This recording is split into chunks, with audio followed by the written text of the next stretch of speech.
So pang-apat na kailangan natin i-consider sa pag-i-invest, time is your greatest asset.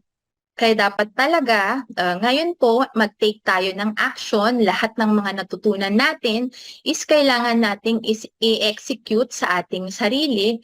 Nang sa ganun po, is yung oras, maging kakampi natin siya. Ma-set po natin lahat po yung ating mga asset po.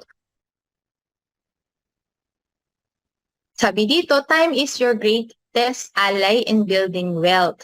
If you save 33 per day or 33 pesos per day or 1,000 per month at 12% rate of return per year po, after 20 years po is meron ka ng 1 million.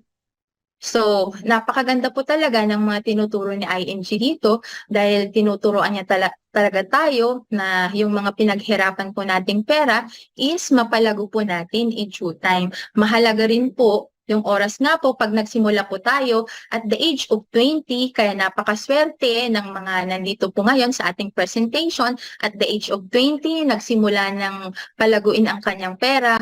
Yun po naging may 1 million na sana. Kung sana, at the age of 20, nalaman ko na rin to, malamang milyonarya na rin po ako. Kaya yung mga taong makakapanood ng presentation na ito is kailangan bigyan nyo po ng time ang financial education para at least matutunan po natin kung paano palaguin po ang ating mga pera at paano po natin magiging kakampi po yung oras.